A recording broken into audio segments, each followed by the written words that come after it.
ಒಂದೇ ಒಂದು ಪೈಸಾ ಖರ್ಚಿಲ್ಲದೆ ಸ್ಕ್ರಬ್, ಕ್ರೀಮ್, ಫೇಸ್ ಪ್ಯಾಕ್ ಎಲ್ಲ ಮನೆಯಲ್ಲೇ ನ್ಯಾಚುರಲ್ ಇಂಗ್ರೀಡಿಯೆಂಟ್ಸ್ ಇಂದ ತಯಾರಿಸಿಕೊಂಡು ಸೂಪರ್ ಆಗಿ ಸ್ಕಿನ್ ತುಂಬಾನೇ ಬೆಳಗಾಗೋ ತರ ಮನೆಯಲ್ಲೇ ಫೇಶಿಯಲ್ ಮಾಡ್ಕೋಬೇಕಾ? ಈ ವಿಡಿಯೋನ ಪೂರ್ತಿಯಾಗಿ ನೋಡಿ. ವಾವ್, ನನ್ನ ಕಣ್ಣನೇ ನನಗೆ ನಂಬಲಿಕ್ಕೆ ಆಗ್ತಿಲ್ಲ, ಎಷ್ಟು ಕ್ಲಿಯರ್ ಆಗಿದೆ ನೋಡಿ ಸ್ಕಿನ್. ಮನೆಯಲ್ಲೇ ಮಾಡಿರುವಂತಹ ಹಾಲಿನಿಂದ ಮಾಡಿರುವಂತಹ ಫೇಶಿಯಲ್, ಒಂದೇ ಒಂದು ಪೈಸಾ ಖರ್ಚಿಲ್ಲದೆ ಮನೆಯಲ್ಲಿ ಏನು ಇಂಗ್ರೀಡಿಯೆಂಟ್ಸ್ ಇದೆ ಅದನ್ನೇ ಯೂಸ್ ಮಾಡಿಕೊಂಡು ಸ್ಕಿನ್ನನ್ನು ಬ್ರೈಟ್ ಆಗಿ ಕ್ಲಿಯರ್ ಆಗಿ ಕಾಣೋ ಥರ ಹೇಗೆ ಫೇಶಿಯಲ್ ಮಾಡ್ಕೋಬಹುದು ಅನ್ನೋದನ್ನು ತುಂಬಾ ಸಿಂಪಲ್ ಆಗಿ ನಾನು ಎಕ್ಸ್ಪ್ಲೇನ್ ಮಾಡ್ತಾ ಇದ್ದೀನಿ. ಇದು ನಾನು ಎಕ್ಸ್ಪೆರಿಮೆಂಟ್ ಮಾಡಿ ನಾನು ನಿಮಗೆ ಹೇಳ್ತಾ ಇರುವಂಥದ್ದು. ಟ್ರೈ ಮಾಡಿ ನನಗೆ ನಿಮ್ಮ ಫೀಡ್ಬ್ಯಾಕ್ನ ತಿಳಿಸಿ. ಹಾಗೆಯೇ ಇಲ್ಲಿ ತನಕ ನೀವು ಯಾರಾದರೂ ನನ್ನ ಚಾನಲ್ಗೆ ಸಬ್ಸ್ಕ್ರೈಬ್ ಆಗಿಲ್ಲದಿದ್ದರೆ ಸಬ್ಸ್ಕ್ರೈಬ್ ಆಗಿ ನನ್ನ ಎಲ್ಲ ವೀಡಿಯೋಸ್ನ ನೋಡಿ ಲೈಕ್ ಮಾಡಿ, ಶೇರ್ ಮಾಡಿ, ನನ್ನ ಈ ಪ್ರಯತ್ನನ ಸಪೋರ್ಟ್ ಮಾಡಿ. ಥ್ಯಾಂಕ್ಸ್ ಎಲ್ರಿಗೂ.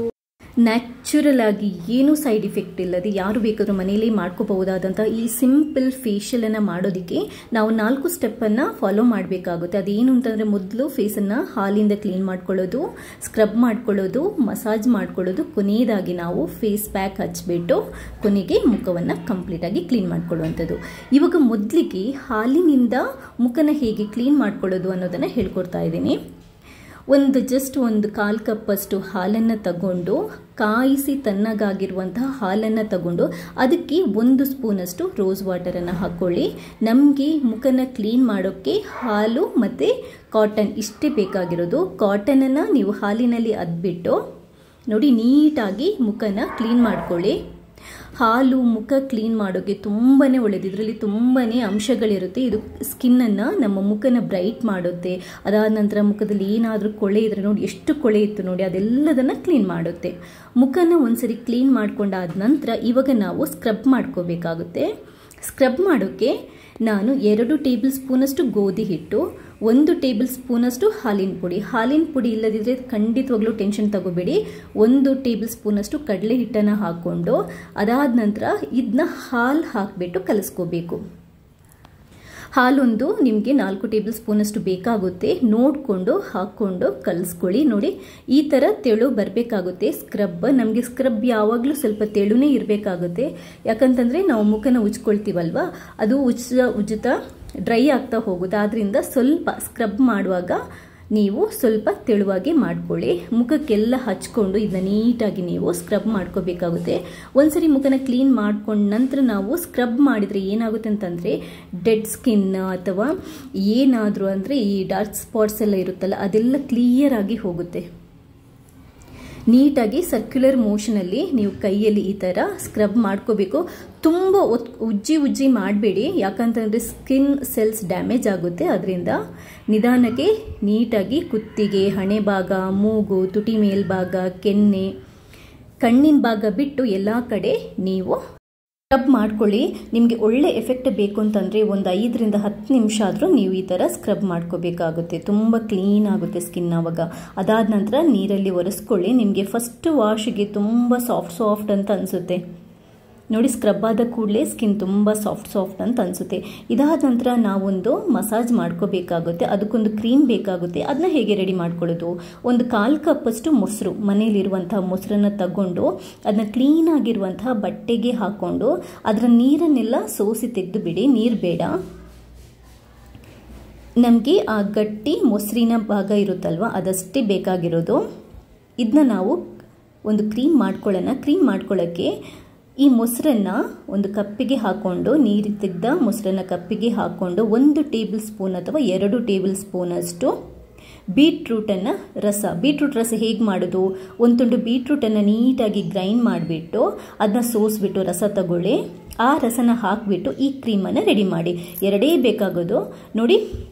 ನಿಮಗೆ ಈ ಪಾರ್ಲರ್ಗಳಲ್ಲಿ ಯಾವ ಥರ ಕ್ರೀಮ್ ಯೂಸ್ ಮಾಡ್ತಾರೆ ಅದಕ್ಕಿಂತ ಬೆಸ್ಟ್ ಅನ್ನುವಂತಹ ಕ್ರೀಮ್ ರೆಡಿ ಆಗುತ್ತೆ. ಇದು ತುಂಬಾ ನ್ಯಾಚುರಲ್ ಆಗಿರುವಂತಹ ಕ್ರೀಮ್. ಈ ಕ್ರೀಮನ್ನು ಯೂಸ್ ಮಾಡಿಕೊಂಡು ನಾವಿವಾಗ ನಿಧಾನಕ್ಕೆ ಮುಖಕ್ಕೆ ಹಚ್ಕೊಂಡು ಈ ಥರ ನೀಟಾಗಿ ಮಸಾಜ್ ಮಾಡ್ಕೋಬೇಕು. ಮಸಾಜ್ ಮಾಡ್ಕೊಳ್ಳುವಾಗ ಕೂಡ ಅಷ್ಟೇ ತುಂಬ ರ್ಯಾಶ್ ಆಗಿ ಅಲ್ಲ, ಸಾಫ್ಟಾಗಿ ಎಲ್ಲ ಕಡೆ ಕುತ್ತಿಗೆ ಭಾಗ, ಹನಿ, ಕೆನ್ನೆಗಳಿಗೆಲ್ಲ ಹಚ್ಕೊಂಡು ಕಣ್ಣಿನ ಭಾಗ ಬಿಟ್ಟು ಸರ್ಕ್ಯುಲರ್ ಮೋಷನಲ್ಲಿ ನೀವು ಮಸಾಜ್ ಮಾಡ್ಕೋಬೇಕಾಗುತ್ತೆ. ಕಣ್ಣಿನ ಭಾಗಕ್ಕೆ ನೀವು ಮಸಾಜ್ ಮಾಡ್ಕೊಳ್ಳೋದಾದರೆ ಈ ಥರ ಸರ್ಕ್ಯುಲರ್ ಮೋಷನಲ್ಲಿ ಕಣ್ಣಿಗೆ ತಾಗದಾಗೆ ನೀಟಾಗಿ ಮಸಾಜ್ ಮಾಡ್ಕೋಬೇಕು. ಜಾಗ್ರತೆಯಿಂದ ಹಣೆಯನ್ನೆಲ್ಲ ಈ ಥರ ತಟ್ಬಿಟ್ಟು ನೀಟಾಗಿ ಮಸಾಜ್ ಮಾಡ್ಕೊಳ್ಳಿ. ತುಂಬ ರಿಲ್ಯಾಕ್ಸೇಷನ್ ಫೀಲ್ ಕೊಡುತ್ತೆ. ವಾಶ್ ಮಾಡಿ ಅದಾದ ನಂತರ ಒಂದು 5 ನಿಮಿಷ ಆದರೂ ನೀವು ಮಸಾಜ್ ಮಾಡ್ಕೋಬೇಕಾಗುತ್ತೆ. ಮಸಾಜ್ ಮಾಡೋದ್ರಿಂದ ಬ್ಲಡ್ ಸರ್ಕ್ಯುಲೇಷನ್ ಜಾಸ್ತಿ ಆಗಿ ಸ್ಕಿನ್ ಗ್ಲೋ ಆಗಲಿಕ್ಕೆ ತುಂಬಾ ಹೆಲ್ಪ್ ಆಗುತ್ತೆ. ಕ್ಲೀನ್ ಮಾಡ್ಕೊಂಡ ನಂತರ ನೀವು ಮುಖದಲ್ಲಿ ಆ ಡಿಫ್ರೆನ್ಸನ್ನು ಕಾಣ್ಬೋದು. ತುಂಬಾ ಸಾಫ್ಟಾಗಿ ತುಂಬಾ ಗ್ಲೋ ಆಗಲಿಕ್ಕೆ ಶುರುವಾಗಿರುತ್ತೆ ನಮ್ಮ ಮುಖ. ಕೊನೆಯದಾಗಿ ನಾವೊಂದು ಫೇಸ್ ಪ್ಯಾಕನ್ನು ರೆಡಿ ಮಾಡ್ಕೋಬೇಕಾಗುತ್ತೆ. ಫೇಸ್ ಪ್ಯಾಕ್ ಮಾಡೋದಕ್ಕೆ ನಮಗೆ 2 ಟೇಬಲ್ ಸ್ಪೂನಷ್ಟು ಗೋಧಿ ಹಿಟ್ಟು, 1 ಟೇಬಲ್ ಸ್ಪೂನಷ್ಟು ಹಾಲಿನ ಪುಡಿ ಇಲ್ಲದಿದ್ದರೆ ಕಡಲೆ ಪುಡಿ ತಗೊಳ್ಳಿ. ಅದಾದ ನಂತರ ಚಿಟಿಕೆಯಷ್ಟು ನಮಗೆ ಅರಿಶಿನ, 1 ಟೇಬಲ್ ಸ್ಪೂನಷ್ಟು ಬೀಟ್ರೂಟ್ ರಸ, ಬೀಟ್ರೂಟ್ ಜ್ಯೂಸ್ ಅಂತಾರಲ್ಲ ಅದು. ಅದಾದ ನಂತರ 1 ಟೇಬಲ್ ಸ್ಪೂನಷ್ಟು ರೋಸ್ ವಾಟರ್, ಗುಲಾಬಿದು ನೀರು, 1 ಟೇಬಲ್ ಸ್ಪೂನಷ್ಟು ಮೊಸರು, 1 ಟೇಬಲ್ ಸ್ಪೂನಷ್ಟು ಹಾಲು. ಇಷ್ಟನ್ನು ಹಾಕೊಂಡು ನೀಟಾಗಿ ಕಲಸ್ಕೊಳ್ಳಿ. ಇದು ನಿಮಗೆ ಹದಕ್ಕೆ ಸಾಕಾಗಿಲ್ಲದಿದ್ದರೆ ನೀವು ಮತ್ತೆ ಸ್ವಲ್ಪ ಹಾಲನ್ನು ಹಾಕ್ಕೊಂಡು ಫೇಸ್ ಪ್ಯಾಕನ್ನು ರೆಡಿ ಮಾಡ್ಕೋಬೋದು. ನಿಮಗೆ ಮುಖಕ್ಕೆ ಸ್ಟಿಕ್ಕಿ ಆಗೋ ಥರ ಹದಕ್ಕೆ ಮಾಡ್ಕೊಳ್ಳಿ. ನೋಡಿ, ನೀಟಾಗಿ ಕಲಿಸ್ಕೊಳ್ಳಿ. ಈ ಹದಕ್ಕೆ ಬರಬೇಕು. ಇದನ್ನ ನಾವು ನೀಟಾಗಿ ಅಪ್ಲೈ ಮಾಡಿದಾಗ ಕರೆಕ್ಟಾಗಿ ಮುಖಕ್ಕೆ ಅಂಟ್ಕೊಂಡು ಬಿಡುತ್ತೆ. ಈ ಫೇಸ್ ಪ್ಯಾಕ್ ರೆಡಿ ಆಗಿದೆ.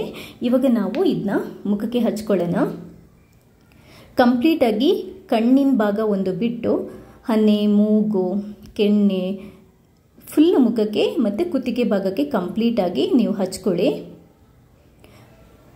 ಫೇಸ್ ಪ್ಯಾಕನ್ನು ಹಚ್ಕೊಂಡು ಅದು ಕಂಪ್ಲೀಟ್ ಡ್ರೈ ಆಗೋ ತನಕ ನಾವು ಬಿಡಬೇಕಾಗುತ್ತೆ. ಅದಾದ ನಂತರ ಸ್ವಲ್ಪ ವಾರ್ಮ್ ವಾಟರಿಂದ ನಾವು ನಮ್ಮ ಮುಖನ ವಾಶ್ ಮಾಡ್ಕೋಬೇಕಾಗುತ್ತೆ. ಎಲ್ಲ ಪೂರ್ತಿ ಕುತ್ತಿಗೆ ಭಾಗಕ್ಕೆಲ್ಲ ನೀಟಾಗಿ ಹಚ್ಕೊಂಡಾದ ನಂತರ ಇದನ್ನ ಡ್ರೈ ಆಗಲಿಕ್ಕೆ ಬಿಡಿ. ನೋಡಿ, ಇವಾಗ ಕಂಪ್ಲೀಟಾಗಿ ಡ್ರೈ ಆಗಿದೆ. ಇವಾಗ ನಾನು ಇದನ್ನ ಡ್ರೈ ಆದ ನಂತರ ಮುಖನ ನೀಟಾಗಿ ವಾಶ್ ಮಾಡಿ ಜಸ್ಟ್ ಒರೆಸ್ಕೊತಾ ಇದ್ದೀನಿ. ನೋಡಿ ಡಿಫ್ರೆನ್ಸ್ ನೀವೇ ನೋಡಿ. ನಾನೇನು ಹೇಳಲ್ಲ. ನನ್ನ ಫಸ್ಟ್ ಇದ್ದ ಮುಖಕ್ಕೂ ಇವಾಗಕ್ಕೂ ನೀವೇ ಡಿಫ್ರೆನ್ಸ್ ನೋಡಿ. ನಿಮಗೆ ಗೊತ್ತಾಗುತ್ತೆ ಆ ಟೆಕ್ಸ್ಚರ್ ಮತ್ತು ಆ ಫೀಲ್ ಖಂಡಿತವಾಗ್ಲೂ ಗೊತ್ತಾಗುತ್ತೆ ಎಷ್ಟು ಡಿಫ್ರೆನ್ಸ್ ಕಾಣ್ಬೋದು ಅಂತ. ನೋಡಿದ್ರಲ್ಲ, ಯಾವ ಕ್ರೀಮ್ ಹಚ್ಚಲ್ಲ, ಏನು ಮಾಡಿಲ್ಲ, ಜಸ್ಟ್ ನ್ಯಾಚುರಲ್ ಆಗಿ ನನ್ನ ಸ್ಕಿನ್ ಹೇಗಿದೆಯೋ ಹಾಗೆಯೇ ನಾನು ತೋರಿಸ್ತಾ ಇದ್ದೀನಿ. ಇಷ್ಟೇ ಸಿಂಪಲಾಗಿ ನಾವು ಮನೇಲೇ ಮಾಡಿದಂತಹ ಫೇಶಿಯಲ್ ಇದು. ಈ ವಿಡಿಯೋ ನಿಮ್ಗೆ ಇಷ್ಟ ಆಗಿದ್ದಲ್ಲಿ ಲೈಕ್ ಮಾಡಿ, ಶೇರ್ ಮಾಡಿ.